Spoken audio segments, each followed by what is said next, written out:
Right back at you with another quick video. This one is going to dive into the scheduler and in particular the invoicer or the invoice tracking section. We're going to start off by looking at the Central Ohio scheduler, and although we're in that scheduler, it's going to be the same no matter what territory that we're in. So there's a couple different ways that you can get to the invoicer in the scheduler. You can either use the tabs that are at the bottom, and you can continue to click on them, or click over the arrows that will take you to the right and or back to the left, and you can find it that way. It's always the second to the last tab, and as you can see, it's labeled as invoice tracking, or you can use the drop down menu here under all sheets, and they'll have each week and again the invoice tracker or the invoicer. So once you pull it up, you'll see that the information in here is pretty self-explanatory in terms of what it's asking for. It says enter your work times and information, and you'll start off by doing just that, entering your name. First name is all that's necessary, and the assignment is just the job that you're working on. So this past Friday, I was at a wedding, so I'll put in a wedding for the Lloyds because that's where I was. The number of hours. You don't have to specify 1 o'clock to 9 o'clock, but just simply put down 8 hours or how many hours you were there for the job. And the date is the actual date of the job, which I believe was the 17th. Paid out on. This is the section that the business will complete once we've actually paid you out for the job. Now, all of our jobs do pay out on Friday, and this is done electronically one of two ways. Either with Chase, which is our primary financial institution, or with PayPal if your bank is not set up to receive payments through Chase and their Zelle. You can find more of that information in another video, but I wanted to speak to again how we fill out this section more than anything. If you happen to be working on one of those jobs where you're getting paid travel, first of all, you would know that ahead of time, and you would put that on a separate line. Or if you're not on a job where you're getting paid travel, but you have multiple duties to do, then you would also put those on separate lines. Ultimately, we only want the hours for the job to appear on one line and not travel, not image drop, not picking up supplies, anything that you may do or that you may need reimbursement for. We want all those things on a separate line. So we'll do a separate line for this just so we can get the example. If you want to copy your name as opposed to keep doing your name over and over, all you have to do simply is highlight the name. And as you can see, when you move the mouse, different things happen, whether it's the arrow, whether it's the hand. But we want to go to this little blue section over here. And as you click on it, you see it goes to the plus. It goes from the arrow to the plus. When you get the plus, that's when you'll want to left click down on your mouse and hold it down. And if you drag it, as you can see, it copies the name. So that's just an easy way to do it as opposed to keep writing your name.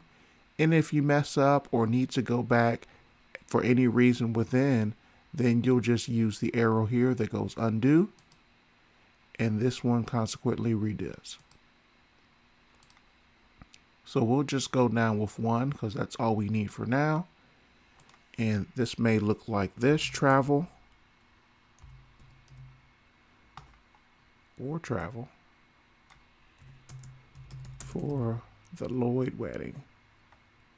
And again, this just helps us to see everything that is necessary for the actual hours of the job and also for the training as well. And you can do the same thing with the date, but the date for whatever reason always populates the following date. So then I'll just double click it, brings up the calendar, and the 17th was the date. So this again just gives us a quick walkthrough of how to fill this out so that you can make sure that you're paid for the job. Now, there are only 2 times that you would not be paid for a job. The first of which is if you're not filling out the invoice tracker. And this doesn't matter if someone else was on a job with you. If you were doing training and someone else was doing the majority of the photographing, you'll still need to fill this out. And it is every photographer, every lead, and every assistant's job to complete this on their own and not ask for someone who may have been on the job with you to do it once they get in it. We want you to be able to do it and be in a habit of doing this yourself. So again, if you're not filling out the invoicer, you won't be paid for the job. It's also very important that you complete the invoicer right away. If you have multiple jobs that you're doing in the course of a week, if you're busy with your own things going on, it's easy to forget the job that you're on, or the date, or the hours. And we've had photographers from time to time who will reach back to the business and ask, do you remember how many hours we were there? Or do you remember the travel? Or different things that it's not expected upon us to remember for you to remember. So that's why it's necessary to put in that information right away and to make sure you just don't forget it. And the only other time that you would not be paid on the job from us is if for any reason we have to reshoot the job that you shot in the first place. And it's only happened one time, but here's the example.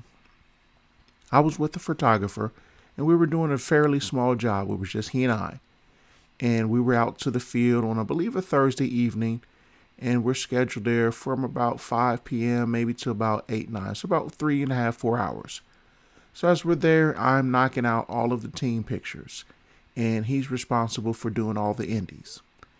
And there were 36 kids whose pictures were taken. Multiple images of the kids, but nonetheless 36 kids. And out of those 36 kids, we had to reshoot 22 of them because the pictures were not in focus. And I'm not sure if this was because the photographer ran into some issues with their camera or if they were trying to shoot in a manual and they weren't in autofocus rather. I'm not sure what the issue was, but I do know that we had to reshoot the 22 of them. So here's what happens on the back end. When we have to go back to the league or the contact and say, hey, we've got to reshoot a large amount of kids like that. Now, as you can imagine, the coach is pretty upset. It also sets off an alarm with them because they're wondering what the rest of the pictures are going to look like with such a large amount needing to be reshot. And they're not going to provide us the convenience of being able to come back out to the field during a practice and take up their valuable practice time, but now they want us to come out on game day. Which meant that when we sent the photographer out on game day, they had to show up about 8 o'clock in the morning on a Saturday and probably left about 5, 6 o'clock p.m. that day. Reason being is because all of those kids play at different times. So we had a list of kids that we needed to have photographed, and our photographer literally had to wait in the bleachers and sit there through all the games.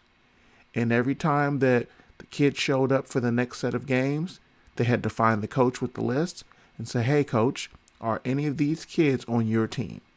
And if they were, then we had to try to pull them out to photograph them. Of course, the coach was upset. We're interrupting their routine. Sometimes we just weren't able to catch those kids because they didn't show up or they didn't have the gear or different one-offs like that.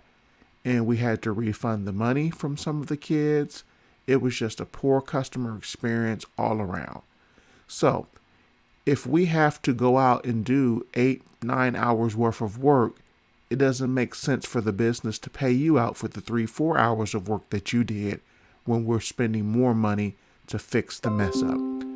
So again, if we have an issue like this, not only will you not be paid out, but you would know it in advance. We would never have you sitting around waiting for a payout that's not going to be received, but we would let you know because we also want to know what happened. We want to try to get clarity in terms of, was this something that the league passed on to us that caused us to have a malfunction or a hiccup? Or did you have camera issues? Is this something that we could avoid? It's something we could fix going forward. So we do like to know that information. But again, this is how you fill out the invoice tracker. As always, once you complete your training videos with us, we ask that you give it a thumbs up, but more importantly, leave a comment, because the comments are how we track the completion of the training. We would never send anyone into a territory to do a job for us that hasn't been completely and confidently trained. Thanks for your time, and we'll see you next time.